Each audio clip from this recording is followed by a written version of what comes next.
Somewhere in Europe right now, inside the palace in the Netherlands, a future queen is watching. Inside a royal residence in Belgium, another future queen is watching. In Norway, in Sweden, in every royal court across this continent, they are all watching the same young woman. Not because they were told to. Because they cannot look away. Her name is Princess Leonor of Spain. She is 20 years old. She has never given a single media interview. She has never had a social media account. She has never asked for the world's attention. And yet, the most powerful women in Europe cannot stop paying attention to her. Today, I am going to tell you exactly why. And by the end of this video, you are going to understand something about power, about leadership, and about what it truly means to be a woman at the top of the world, that most people never figure out in an entire lifetime. Stay with me. Music softens. Warm, authoritative storytelling tone begins. To understand why everyone is watching Leonor, you first need to understand the world she was born into. Because right now, something historic is happening across the continent of Europe. Something that has never happened before in the history of modern monarchy. Belgium's Princess Elizabeth, born in 2001. Princess Catharina Amalia of the Netherlands, born in 2003. Princess Ingrid Alexandra of Norway, born in 2004. Princess Leonor of Spain, born in 2005. Princess Estelle of Sweden, born in 2012. Half of the hereditary monarchies on the continent of Europe are likely to be led by a queen before long. The Leader newspaper, half of Europe's monarchies, led by women, within the next generation. It is particularly revealing that while the United Kingdom will not have a queen for at least 3 generations, Belgium, the Netherlands, Spain, and Sweden are all moving toward a future led by women. Queen Letizia style. This is not a small shift. This is a generational transformation of one of the oldest institutions in human civilization. And right at the center of it, younger than all of them, watching everything, saying almost nothing, is Leonor. Princess Leonor of Spain, Princess Elizabeth of Belgium, Princess Catharina Amalia of the Netherlands, and Princess Ingrid Alexandra of Norway, born just 4 years apart, are part of a generation of European heirs growing up in the public eye while building, step by step, their own identities. Queen Letizia style. They are all watching each other, learning from each other, measuring themselves against each other. And something about Leonor keeps pulling all of their eyes back in the same direction. Music shifts. More intentional, slightly competitive tone. Now let me introduce you properly to the women who are watching. Because to understand why Leonor stands out, you need to know who she is being compared to. First, Princess Catharina Amalia of the Netherlands. Age 22. Future queen of one of the wealthiest nations in Western Europe. Princess Amalia graduated from the University of Amsterdam with her degree in politics, psychology, law and economics. She has since announced she will return to university to study for a Bachelor of Law degree, and also begin training with military reservists. In her first overseas solo visit, she returned to Madrid to open a tulip garden she donated to the city in gratitude for housing her while she studied. Pure wow. Brilliant. Educated. Stylish. The Dutch press adores her. Second, Princess Elizabeth of Belgium. Age 24. She began studying at Harvard in the fall of 2024, and the biggest headline for her this year was that she might not be able to return to the United States because of the presidential crackdown on Harvard's international student admissions, a situation that was eventually resolved. Hello. Harvard educated. Politically connected. The most academically credentialed of the group. Third, Princess Ingrid Alexandra of Norway. Age 22. Quiet, grounded, deeply connected to her country's identity and people.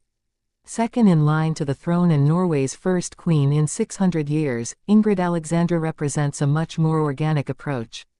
Less in the media spotlight than her counterparts, her transition has been almost imperceptible. In her day-to-day life she favors jeans, knit sweaters, and practical garments. Hola. Authentic. Understated. Loved precisely because she never tries to impress.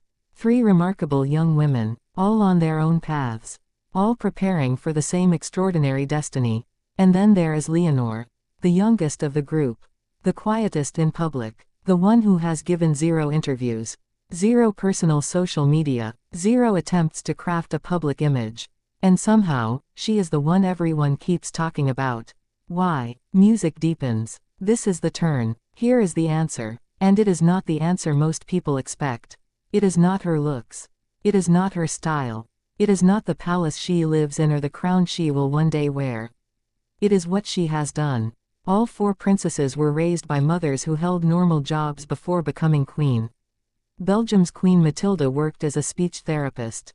The Netherlands' Queen Maxima was an executive at Deutsche Bank in New York.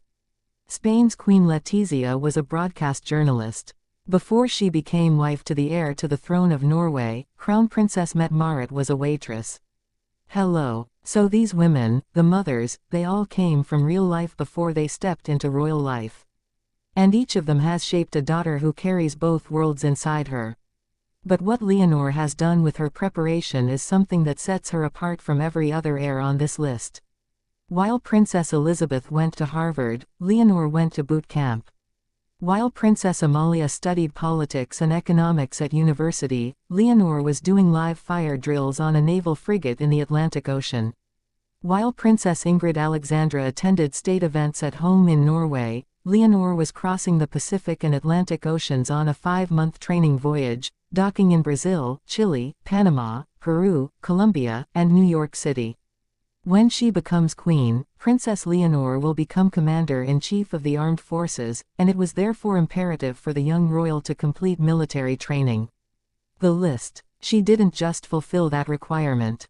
She attacked it. Army, Navy, Air Force. After completing her army service in 2024, Princess Leonor graduated from the General Military Academy as a junior army officer. She then transitioned to naval training. In September 2025, she joined the General Academy of Air and Space in San Javier, Murcia, the third stage of her military training, AOL. 3 branches, 3 years, all before the age of 21. No other European royal heir, male or female, has done this in modern history with this level of intensity. And the other future queens of Europe know it.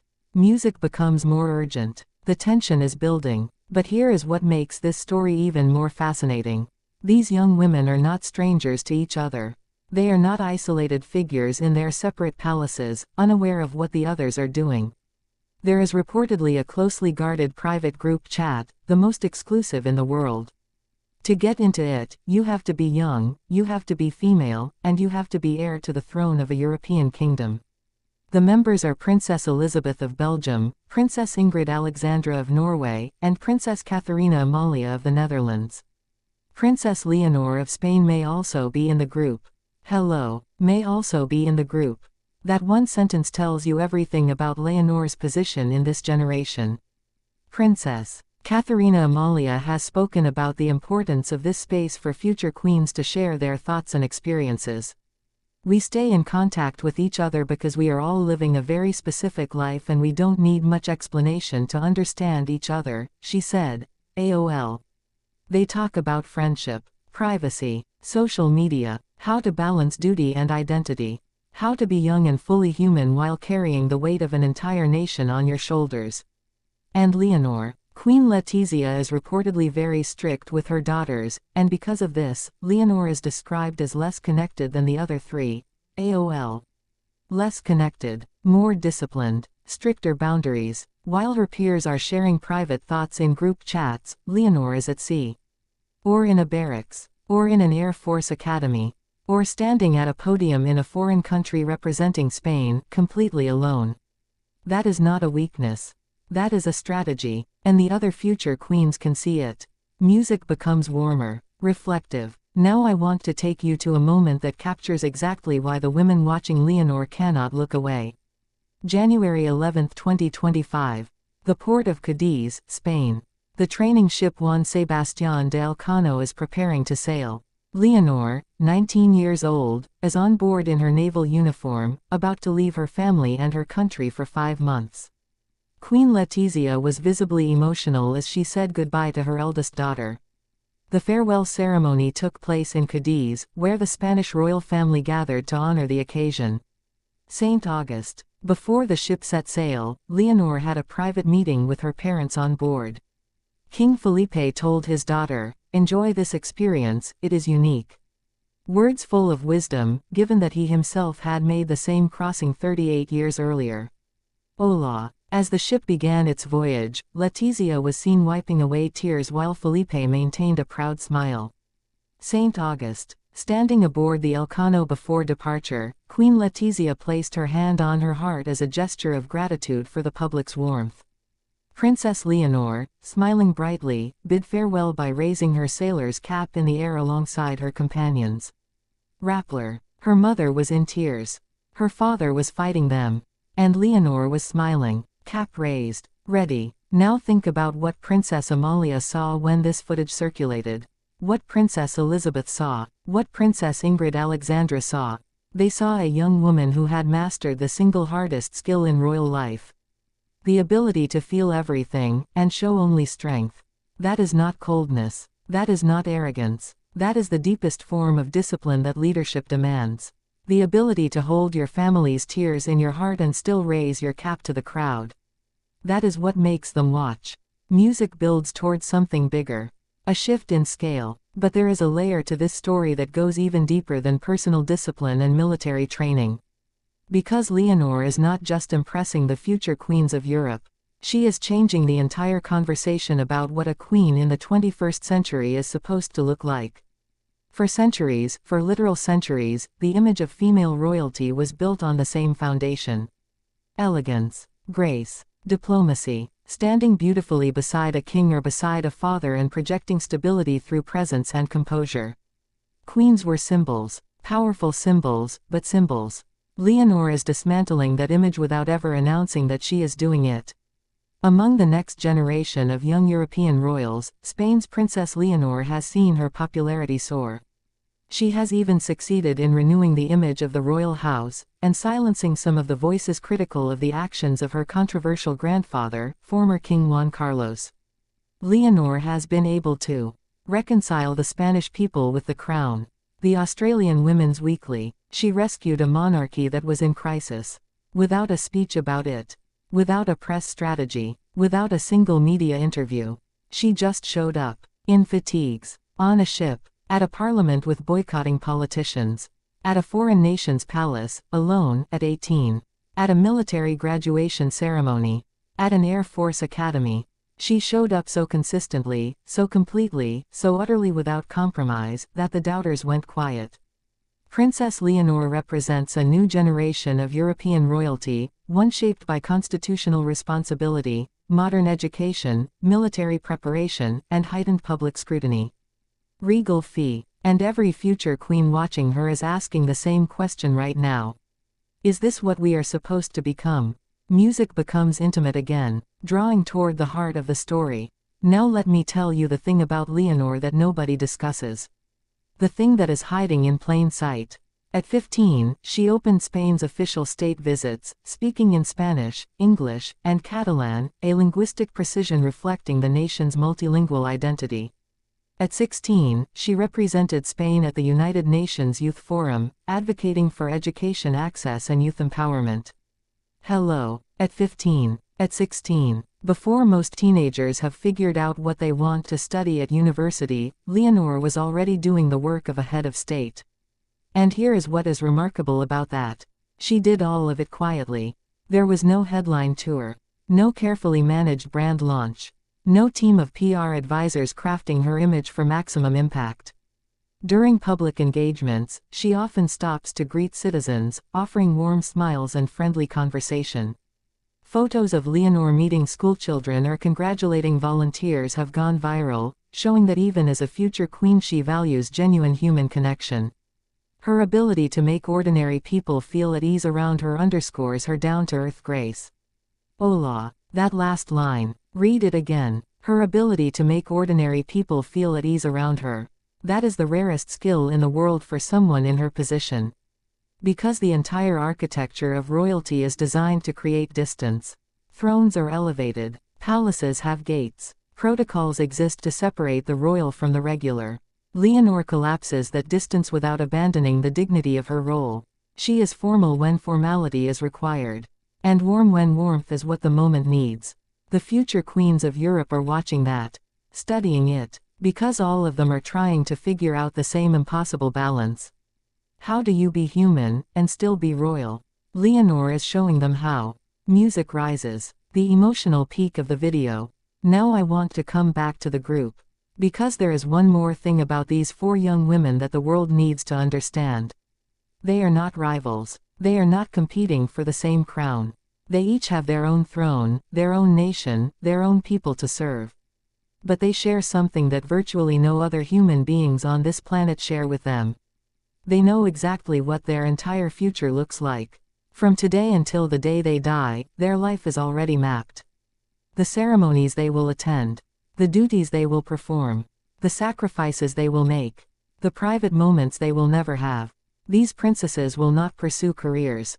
They will graduate from university into life as working royals and queens in training. Hello. There is no pivot. No career change. No deciding in your 30s that you want to do something different. The crown is the destination.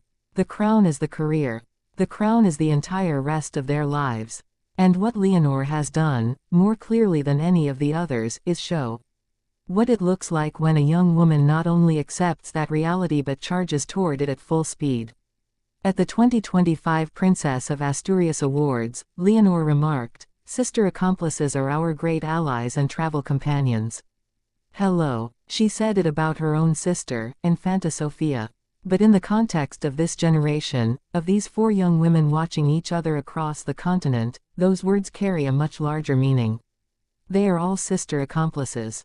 All traveling the same impossible road. All watching each other for clues about how to carry the weight. And right now, the clues are all pointing in the same direction. Toward the girl from Spain in a military uniform, smiling on the deck of a ship, cap raised to the sky, sailing away from everything she loves, toward everything she was born to become. Music builds to its final swell. Warm, powerful, conclusive. So why are the most powerful women in Europe watching Princess Leonor very carefully? Because she is answering a question that all of them are silently asking. What does a queen look like in 2025? What does she sound like? What does she do? How does she earn it? How does she hold it? How does she make 47 million people trust her, not because of her bloodline, but because of who she actually is? And Leonor is answering that question every single day. Not with speeches, not with Instagram posts, not with carefully managed media appearances.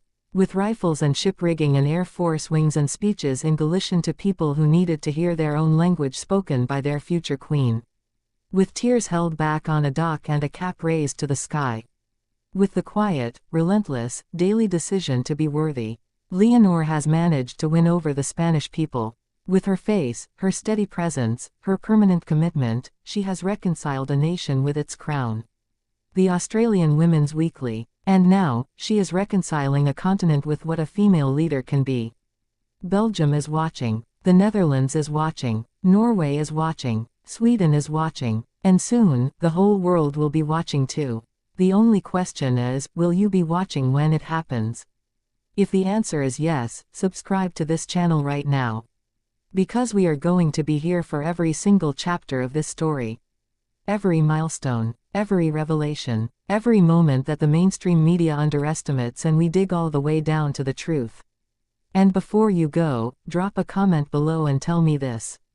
Out of all the future queens of Europe, Princess Leonor, Princess Amalia, Princess Elizabeth, or Princess Ingrid Alexandra, who do you think will make the greatest impact on history? I want to know. And I read every single reply.